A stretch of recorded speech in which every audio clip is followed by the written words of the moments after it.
Hey friends, welcome back to Leonsaffirmations. Today's video is something I've been so excited to share with you, a full walkthrough of my iPadOS 26 lock screen and home screen setup. This layout is built for calm, creativity, and focus, and I'm going to show you how each piece, from the widgets to the shortcut automations, helps me stay grounded and intentional throughout the day. And if you haven't already, make sure to check out my video on the Apple Journal app. It's been my most popular video to date, and this setup builds directly on that experience. And if you're into tech that supports your wellness and mindset, go ahead and hit that subscribe button and like this video, and let's get into it. Let's start with my lock screen. The first thing I see when I pick up my iPad, it's clean, quiet, and intentional. The background is a nice soft green tone, which I chose because it feels calming and simple, like a reset for the mind. And at the top, I simply have the time with the new liquid glass look. And just above that, the weather. I'm using an app called Carrot Weather for that. It's fun and minimal and easy to glance at. On the left, I have motivational quotes that rotate daily. That widget comes from the Insight Timer app, which I also reviewed in my top 5 meditation apps video. And I've assigned a custom focus mode here called Reset Mode, which you'll see more of in a second. And yes, the lock screen changes depending on the mode I'm in. This screen isn't about doing more, it's about making space before stepping into action. Now here's the home base. I've designed this home screen to give me just what I need. No clutter, no chaos, just energy that supports my day. At the top left, there's the Hey Weather widget. This large widget gives me a beautifully minimal look at the weather. I don't want it to scream at me, just a gentle reminder of the world outside. On the bottom right, I have 4 apps, and then I'll break down what's here. We have, of course, the Journal app.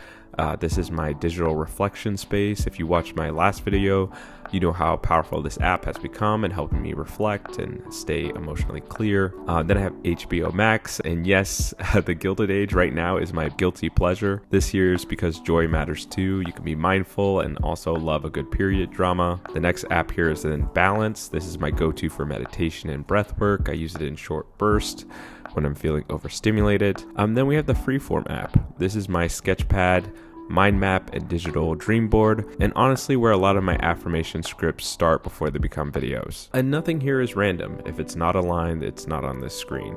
And then I wanted to show this shortcuts widget. So now this is really where the magic starts. This widget holds a few custom routines I've created to match different mindsets or moments in my day.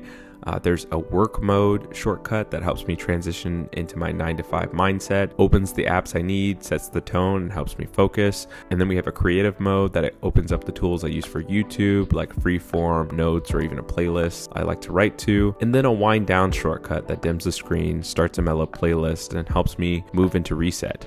Each one feels like flipping a switch, not just digitally, but mentally. It's a way to honor the kind of energy I want to carry into each part of my day. But my favorite is this one. When I turn on Reset Focus Mode, this shortcut automatically opens the Apple Journal app and is ready for me to write more freely. And while I wish Apple would let me jump straight into a new entry, I still love how opening the app itself signals that it's time to reflect, even just for 5 minutes. It's not just automation, it's ritual. This tiny loop gives me space to pause, reflect, and align. And that's what this whole setup is about. Creating digital spaces that support emotional clarity and creative flow. And then when you swipe left to the Today view, this side of the screen is where things get a little more behind the scenes. It's for the tools I use often, but that I don't need right in front of me all the time. This space I think is still developing for me in terms of my setup. So we have the battery widget, just a quick glance at everything, iPad, AirPods, Apple Pencil, no need to dig. For how well my battery life is doing. Then we have the sleep score widget from the health app. This lets me track trends over time. If I didn't sleep well, I just adjust my expectations and give myself grace. No shame, just awareness. Then we have the dictionary widget. This might seem random, but I'm always trying to learn new words and expand my vocabulary, especially as someone who writes and speaks for a living. Little habits like this make a difference. And then folders. In the dock, I have 2 folders I use all the time. One called Desktop, where I quickly drop files or screenshots I need to grab.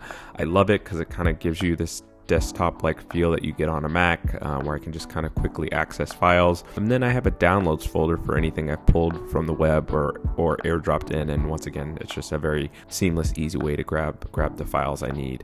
It's a simple system, but it keeps things moving, especially when I'm scripting or working on YouTube content. And if you made it this far, I just want to say thank you. My hope is that this video gave you ideas not just for how to set up your iPad, but for how to create more ease and flow in your digital life. Again, if you haven't watched my video on the Apple Journal app, I highly recommend you check that out next, and I'll link it here and in the description. And if this brought you any clarity, inspiration, or calm, go ahead and tap that subscribe button. I'd love to have you on this journey as we continue building intentional, affirming spaces together, and I'll see you in the next one. Peace.